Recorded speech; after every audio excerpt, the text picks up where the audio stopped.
সূরা আল আনফাল। রহমান রহিম আল্লাহ তাআলার নামে।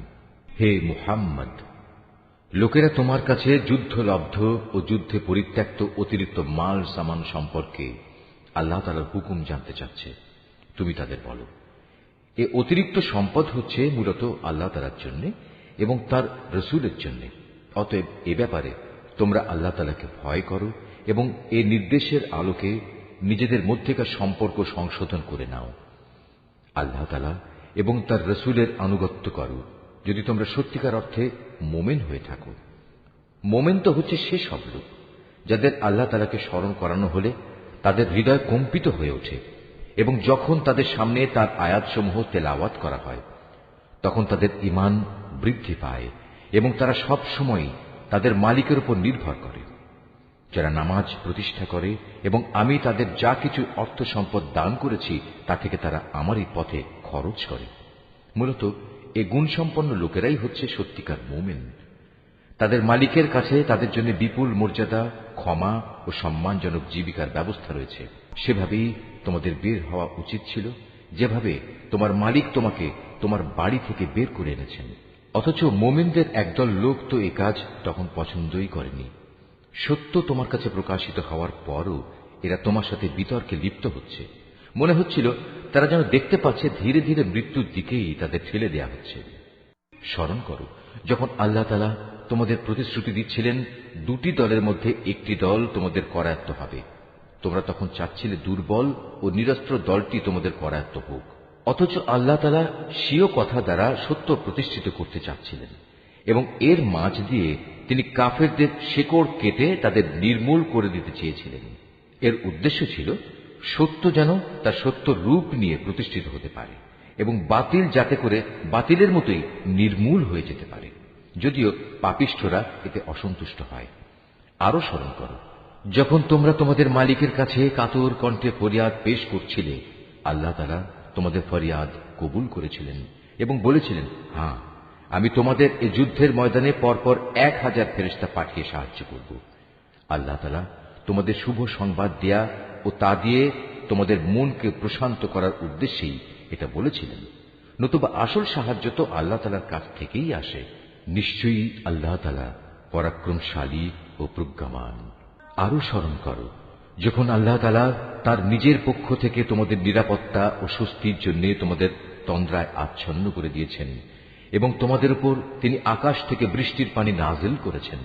উদ্দেশ্য ছিল এ পানি দ্বারা তিনি তোমাদের ধুয়ে পাক সাফ করবেন, তোমাদের মন থেকে শয়তানের অপবিত্রতা দূর করবেন, তোমাদের মনে সাহস বৃদ্ধি করবেন। সর্বোপরি যুদ্ধের ময়দানে তিনি এর মাধ্যমে তোমাদের কদম মজবুত করবেন। তাও স্মরণ করো, যখন তোমার মালিক ফেরেশতাদের কাছে ওহী পাঠিয়ে বললেন, আমি তোমাদের সাথেই আছি, অতএব তোমরা মুমিনদের সাহস দাও, তাদের কদম অবিচল রাখো। অচিরেই আমি কাফেরদের মনে দারুণ এক ভীতির সঞ্চার করব। অতএব তোমরা তাদের ঘাড়ের উপর আঘাত হানো এবং তাদের হাড়ের প্রত্যেক জোড়ায় জোড়ায় আঘাত করো। এ কাজটা এ কারণে করা প্রয়োজন, এরা আল্লাহ তাআলা ও তার রাসূলের বিরুদ্ধে মোকাবেলায় নেমেছে। আর যারাই এভাবে আল্লাহ তাআলা ও তার রাসূলের বিরোধিতা করে তাদের জানা উচিত আল্লাহ তাআলা তাদের কঠোর আযাব দেবেন। হে কাফেররা, এ হচ্ছে তোমাদের যথার্থ পাওনা। এবার ভালো করে তোমরা এর স্বাদ গ্রহণ করতে থাকো। কাফেরদের জন্য দোজখের ভয়াবহ আযাব রয়েছে। হে মুমিন বান্দারা, তোমরা যখন যুদ্ধের ময়দানে কাফেরদের মুখোমুখি মোকাবেলা করবে তখন কখনো পৃষ্ঠ প্রদর্শন করবে না। জেনে রেখো, এ যুদ্ধের দিন যে ব্যক্তি তার পৃষ্ঠ প্রদর্শন করবে সে অবশ্যই আল্লাহ তাআলার গজবে পতিত হবে। তবে যুদ্ধের কৌশল হিসেবে কিংবা নিজ বাহিনীর সাথে মিলিত হবার উদ্দেশ্য ছাড়া যদি কেউ এমনটি করে তাহলে তার জন্য জাহান্নামই হবে একমাত্র আশ্রয়স্থল। আর জাহান্নাম সত্যিই নিকৃষ্ট জায়গা। যারা নিহত হয়েছে তাদের তোমরা কেউই হত্যা করনি, বরং আল্লাহ তাআলাই তাদের হত্যা করেছেন। আর তুমি যখন তাদের প্রতি তীর নিক্ষেপ করছিলে, মূলত তুমি নিক্ষেপ করনি, করেছেন আল্লাহ তাআলা স্বয়ং। তিনি এর মাধ্যমে মুমিনদের উত্তম পুরস্কার দান করে তাদের বিজয় দিতে চেয়েছেন। নিঃসন্দেহে আল্লাহ তাআলা সবকিছু শোনেন এবং সবকিছু জানেন। এটা হচ্ছে তোমাদের বিষয় এবং তোমাদের ব্যাপারে তার নীতি। অবশ্যই আল্লাহ তাআলা কাফেরদের ষড়যন্ত্র দুর্বল করে দেন। হে কাফেররা, তোমরা একটা সিদ্ধান্ত চেয়েছিলে। হ্যাঁ, আজ সে সিদ্ধান্তকর মুহূর্তটি তোমাদের সামনে এসে গেছে। যদি এখনো তোমরা যুদ্ধ থেকে বিরত হতে চাও, তাহলে তা তোমাদের জন্য কল্যাণকর হবে।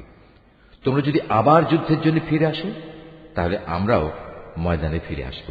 আর তোমাদের বাহিনী সংখ্যা যতই বেশি হোক না কেন, তা তোমাদের কোনোই উপকারে আসবে না, কারণ আল্লাহ তাআলা ঈমানদারদের সাথেই রয়েছেন। হে ঈমানদার লোকেরা, তোমরা আল্লাহ তাআলা ও তার রাসূলের আনুগত্য করো, কখনো তার কাছ থেকে মুখ ফিরিয়ে নিও না। বিশেষ করে যখন তোমরা সবকিছু শুনতেই পাচ্ছ। তোমরা তাদের মতো হয়েও না, যারা মুখে বলে হ্যাঁ আমরা নবীর কথা শুনলাম, কিন্তু তারা আসলে কিছুই শোনে না। আল্লাহ তাআলার কাছে তার সৃষ্টির নিকৃষ্টতম জীব হচ্ছে সেই বধির ও মূক মানুষগুলো, যারা সত্য দিন সম্পর্কে কিছুই বোঝে না।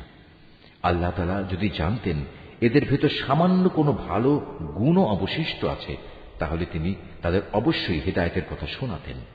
অবশ্য তিনি তাদের শোনালেও তারা তাকে উপেক্ষাই করত এবং অন্যদিকে ফিরে যেত। হে ঈমানদার লোকেরা, তোমরা আল্লাহ তাআলা ও তার রাসূলের ডাকে সাড়া দাও, যখন তিনি তোমাদের এমন কিছুর দিকে ডাকেন যা তোমাদের সত্যিকার অর্থে জীবন দান করবে।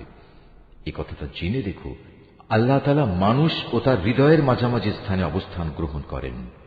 আবার তোমাদের সবাইকে তার সামনেই জড়ো করা হবে। তোমরা আল্লাহ দ্রোহিতার সেই ফিতনা থেকে বেঁচে থাকো, যার ভয়াবহ শাস্তি যারা তোমাদের মধ্যে জালেম শুধু তাদের মধ্যেই সীমাবদ্ধ থাকবে না। আরো জেনে রাখো, আল্লাহ তাআলা অত্যন্ত কঠোর শাস্তি প্রদানকারী।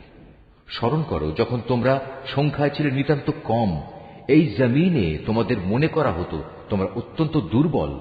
তোমরা সর্বদাই এ ভয়ে আতঙ্কিত থাকতে যে কখন অন্য মানুষরা তোমাদের উপর চড়াও হবে। অতঃপর আল্লাহ তাআলা তোমাদের একটি ভূখণ্ডে আশ্রয় দিলেন, তার একান্ত সাহায্য দিয়ে তিনি তোমাদের শক্তিশালী করলেন এবং তিনি এ আশায় তোমাদের বহুবিধ উত্তম জিনিস দান করলেন যে তোমরা আল্লাহর এসব নিয়ামতের শুকর আদায় করবে। হে ঈমানদার বান্দারা, তোমরা আল্লাহ তাআলা ও তার রাসূলের সাথে কখনো বিশ্বাসঘাতকতা করো না এবং জেনে শুনে নিজেদের আমানতেরও খেয়ানত করো না। জেনে রেখো, তোমাদের মাল সম্পদ ও সন্তান সন্ততি হচ্ছে আল্লাহ তাআলার পক্ষ থেকে পরীক্ষা মাত্র। যে এ পরীক্ষায় উত্তীর্ণ হবে তার জন্য আল্লাহ তাআলার কাছে মহা প্রতিদান রয়েছে। হে ঈমানদার লোকেরা, তোমরা যদি আল্লাহকে ভয় করে চলো, তাহলে তিনি তোমাদের জন্য অন্যদের সাথে পার্থক্য নির্ণয়কারী স্বতন্ত্র মর্যাদা দান করবেন। তিনি তোমাদের গুনাহসমূহ মিটিয়ে দেবেন, তিনি তোমাদের ক্ষমা করে দেবেন। আল্লাহ তাআলার দান আসলেই অনেক বড়। স্মরণ করো, যখন কাফেররা তোমার বিরুদ্ধে ষড়যন্ত্র করছিল, তারা তোমাকে বন্দী করবে অথবা তোমাকে হত্যা করবে কিংবা তোমাকে আপন ভূমি থেকে নির্বাসিত করে দেবে। এ সময় একদিকে তারা তোমার বিরুদ্ধে ষড়যন্ত্র করছিল, আরেকদিকে আল্লাহ তাআলাও তোমার পক্ষে কৌশল চালিয়ে যাচ্ছিলেন। আর আল্লাহ তাআলাই হচ্ছেন সর্বোৎকৃষ্ট কৌশলী। যখন তাদের সামনে আমার কোনো আয়াত পড়ে শোনানো হতো, তখন তারা বলতো, হ্যাঁ আমরা এই কথা আগেও শুনেছি, আমরা চাইলে এ ধরনের কথা তো নিজেরাও বলতে পারি। এগুলো আগের লোকদের উপকথা ছাড়া আর কিছু নয়। তারা যখন বলেছিল, হে আল্লাহ তাআলা, মুহাম্মাদের আনিত এ কিতাব যদি তোমার কাছ থেকে পাঠানো সত্য হয়, তাহলে একে অমান্য করার কারণে তুমি আমাদের উপর আসমান থেকে পাথর বর্ষণ করো কিংবা তুমি আমাদের উপর কোনো কঠিন শাস্তি পাঠিয়ে দাও। আল্লাহ তাআলা এমন নন যে তিনি তাদের কোনো আযাব দেবেন অথচ তুমি এখনো তাদের মধ্যে বর্তমান রয়েছ। আর আল্লাহ তাআলা এমনও নন যে কোনো জাতির মানুষদের তিনি শাস্তি দেবেন অথচ তারা কিছু লোক তখন আল্লাহর কাছে ক্ষমা প্রার্থনা করছে।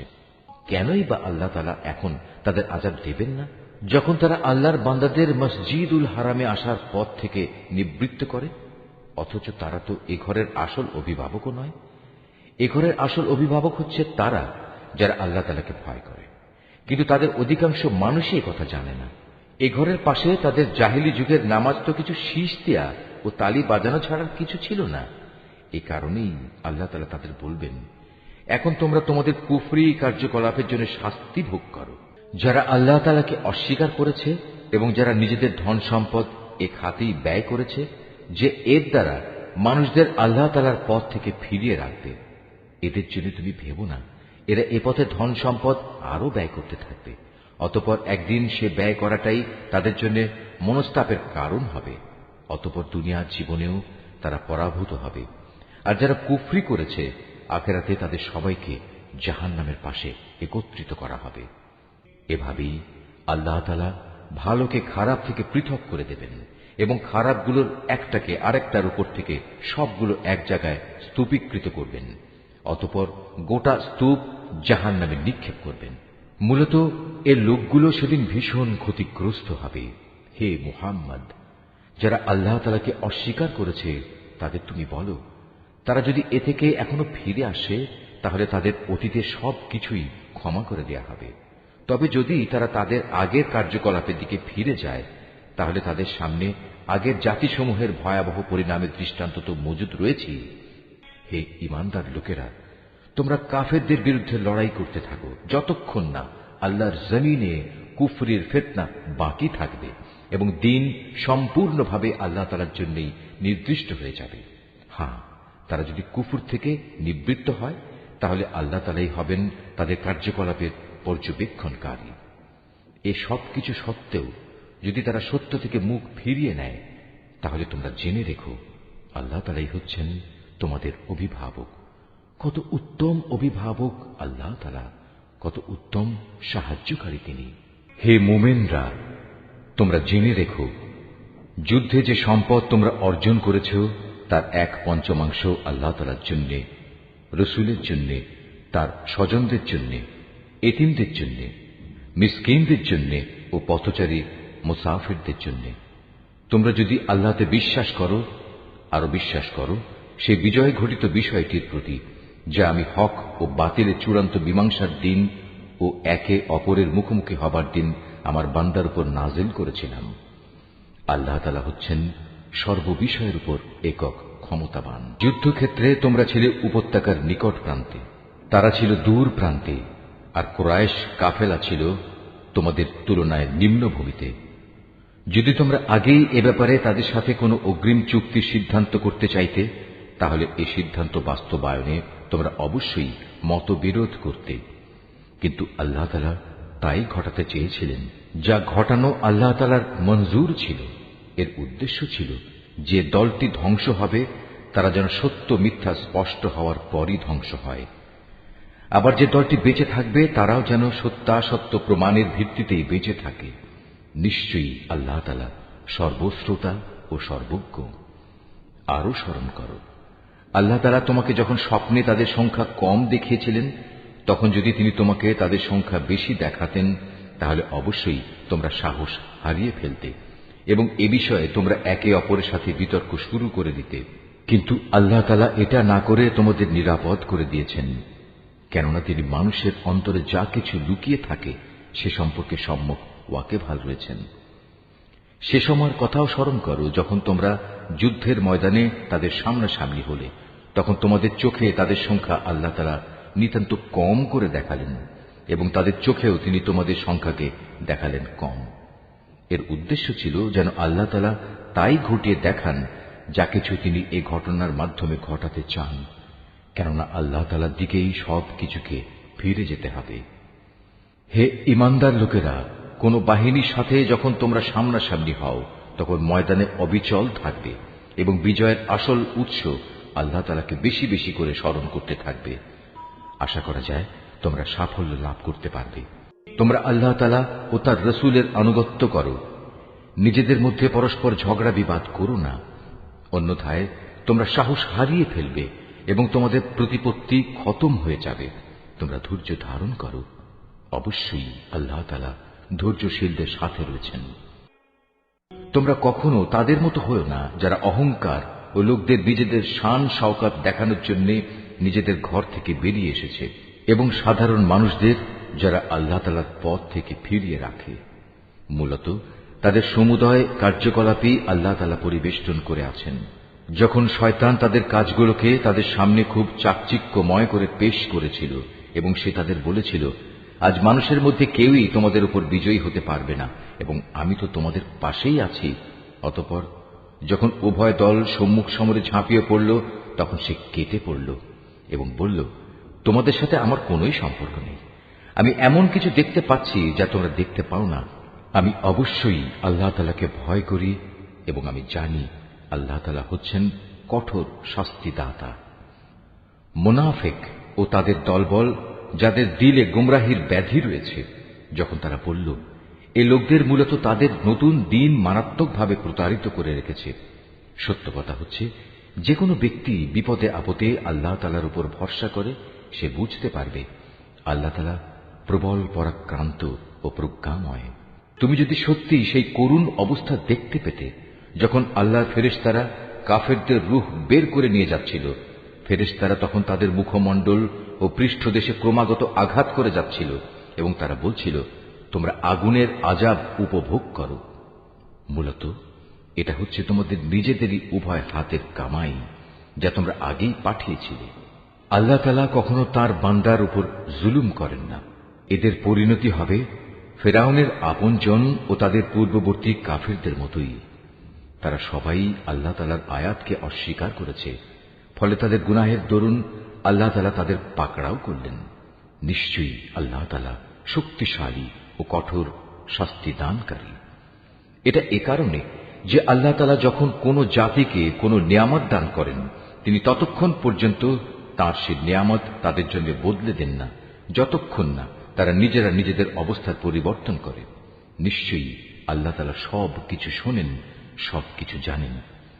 এরাও হচ্ছে ফেরাউন, তার স্বজন ও তাদের আগের লোকদের মতো। আল্লাহর আয়াতকে তারা সরাসরি মিথ্যা সাব্যস্ত করেছে, ফলে আমি তাদের কুফরির অপরাধের জন্য তাদের ধ্বংস করে দিয়েছি এবং ফেরাউনের স্বজনদের আমি ডুবিয়ে দিয়েছি। মূলত তারা সবাই ছিল জালেম। নিশ্চয়ই আল্লাহর এই জমিনে বিচরণশীল জীবের মধ্যে আল্লাহর কাছে নিকৃষ্টতম হচ্ছে তারা, যারা স্বয়ং এ জমিনের স্রষ্টাকেই অস্বীকার করে এবং তারা তার উপর ঈমান আনে না। তারাও এ নিকৃষ্ট লোকদের অন্যতম, যাদের সাথে তুমি বাকায়দা সন্ধি চুক্তি স্বাক্ষর করেছ। অতঃপর তারা প্রতিবার সুযোগ পেয়েই সে চুক্তি ভঙ্গ করেছে এবং এ ব্যাপারে তারা কাউকেই পরোয়া করেনি। অতএব এ লোকদের যদি কখনো তুমি ধরতে পারো, তাহলে তাদের মূল বাহিনী থেকে বিচ্ছিন্ন করে এমন ভাবে শাস্তি দেবে, যাতে তাদের পরবর্তী বাহিনী এ থেকে কিছু শিক্ষা গ্রহণ করে। যদি কখনো কোনো জাতির কাছ থেকে তোমার এই আশঙ্কা হয় যে তারা চুক্তি ভঙ্গ করে বিশ্বাসঘাতকতা করবে, তাহলে তুমিও তাদের সাথে সম্পাদিত চুক্তি একইভাবে তাদের মুখের উপর ছুঁড়ে দাও। তবে তোমরা নিজেরা তা আগে লঙ্ঘন করো না। নিশ্চয়ই আল্লাহ তাআলা খেয়ানতকারীকে পছন্দ করেন না। আর কাফেররা যেন কখনোই এমন ধারণা করতে না পারে যে ওরা তোমাদের পেছনে ফেলে নিজেরা এগিয়ে গেছে। আসলে তারা তোমাদের পরাভূত করার কোনো ক্ষমতাই রাখে না। তাদের সাথে যুদ্ধের জন্য তোমরা যথাসাধ্য সাজ সরঞ্জাম, শক্তি ও ঘোড়া প্রস্তুত রাখবে এবং এ দিয়ে তোমরা আল্লাহর দুশমন ও তোমাদের দুশমনদের ভীত সন্ত্রস্ত করে দেবে। এছাড়াও কিছু লোক আছে যাদের পরিচয় তোমরা জানো না, শুধু আল্লাহ তাআলাই তাদের চেনেন। আল্লাহ তাআলার পথে তোমরা যা কিছুই ব্যয় করবে, তার পুরোপুরি প্রতিদান তোমাদের পরকালে আদায় করে দেয়া হবে এবং তোমাদের উপর বিন্দু মাত্র জুলুম করা হবে না। হে মুহাম্মদ, তারা যদি সন্ধির প্রতি আগ্রহ দেখায়, তাহলে তুমিও সন্ধির দিকে ঝুঁকে যাবে এবং সর্বদা আল্লাহর উপরই ভরসা করবে। অবশ্যই আল্লাহ তাআলা সব কিছু শুনেন, সব কিছু দেখেন। আর যদি কখনো তারা সন্ধির আড়ালে তোমাকে ধোঁকা দিতে চায়, তাহলে তোমার দুশ্চিন্তাগ্রস্ত হওয়ার কোনো কারণ নেই, কেননা তোমার রক্ষার জন্য তো আল্লাহ তাআলাই যথেষ্ট। তিনি তাঁর সরাসরি সাহায্য ও একদল মোমেন দ্বারা তোমাকে শক্তি জুগিয়েছেন। আল্লাহ তাআলা এ মোমেনদের দিলকে পারস্পরিক ভালোবাসা ও সম্প্রীতির বন্ধনে আবদ্ধ করে দিয়েছেন। অথচ তুমি যদি দুনিয়ার যাবতীয় সম্পদ এর পেছনে ব্যয় করতে, তবু তুমি এ মানুষদের দিলকে ভালোবাসার বন্ধনে আবদ্ধ করতে পারতে না। কিন্তু আল্লাহ তাআলা এদের মাঝে প্রীতি স্থাপন করে দিয়েছেন। অবশ্যই তিনি পরাক্রমশালী ও বিজ্ঞ কুশলী। হে নবী, তোমার জন্য এবং তোমার অনুবর্তনকারী মোমেনদের জন্য তো আল্লাহ তাআলাই যথেষ্ট। হে নবী, তুমি মোমেনদের যুদ্ধের জন্য উদ্বুদ্ধ করো। মনে রেখো, তোমাদের মধ্যে 20 জন লোকও যদি ধৈর্যশীল হতে পারে, তাহলে তারা 200 লোকের উপর বিজয়ী হবে। আবার তোমাদের মাঝে এমন লোকের সংখ্যা যদি 100 হয়, তাহলে তারা 1000 লোকের উপর জয়লাভ করবে। এর কারণ হচ্ছে তারা এমন জাতি যারা আল্লাহর শক্তি সম্পর্কে কিছুই বোঝে না। এই নিশ্চয়তা দ্বারা এখন আল্লাহ তাআলা তোমাদের উপর থেকে উদ্বেগ ও দুশ্চিন্তার বোঝা হালকা করে দিয়েছেন। যেহেতু তিনি একথা জানেন তোমাদের মধ্যে কিছু দুর্বলতা রয়েছে, অতঃপর তোমাদের মধ্যে যদি 100 ধৈর্যশীল মানুষ থাকে তাহলে তারা 200-র উপর বিজয়ী হবে। আবার যদি থাকে তোমাদের 1000 ধৈর্যশীল ব্যক্তি, তাহলে তারা আল্লাহ তাআলার হুকুমে বিজয়ী হবে 2000 লোকের উপর। জেনে রেখো, আল্লাহ তাআলা ধৈর্যশীলদের সাথেই রয়েছেন।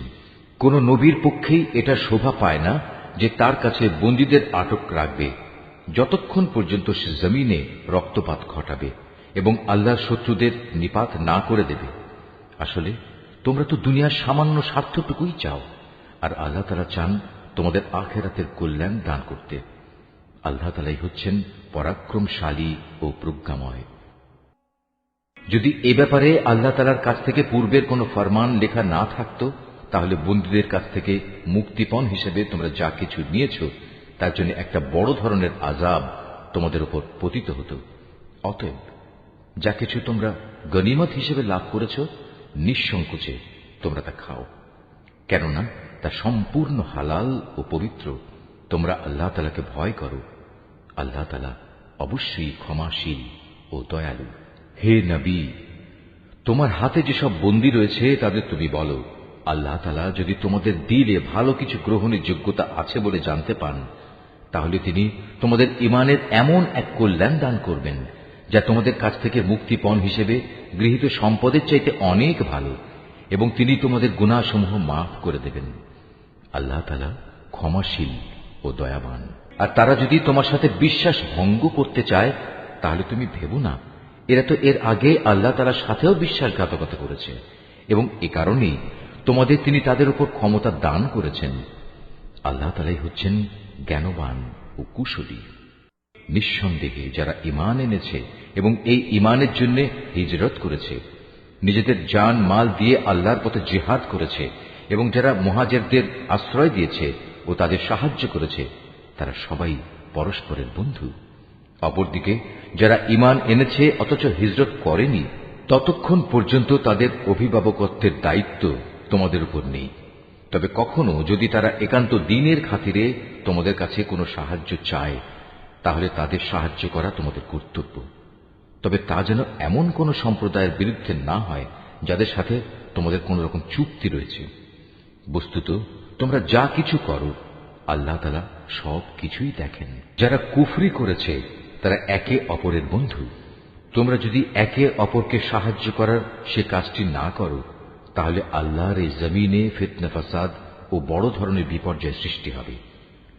যারা ঈমান এনেছে, এই ঈমানের জন্য হিজরত করেছে, নিজেদের জান মাল দিয়ে আল্লাহর পথে জিহাদ করেছে, এবং যারা এই হিজরতকারীদের থাকার জায়গা দিয়েছে এবং তাদের সাহায্য করেছে, মূলত এরা সবাই হচ্ছে সত্যিকারের মুমিন। এদের জন্য আল্লাহ তাআলার পক্ষ থেকে ক্ষমা ও উত্তম জীবিকার ব্যবস্থা রয়েছে। আর যারা পরে ঈমান এনেছে, হিজরত করেছে এবং তোমাদের সাথে জিহাদ করেছে, তারাও তোমাদেরই অন্তর্ভুক্ত। যারা আত্মীয়তার বন্ধনে একে অপরের সাথে আবদ্ধ, আল্লাহর কিতাব অনুযায়ী তারাও একে অন্যের উত্তরাধিকারের বেশি হকদার। নিশ্চয়ই আল্লাহ তাআলা সব ব্যাপার জানেন।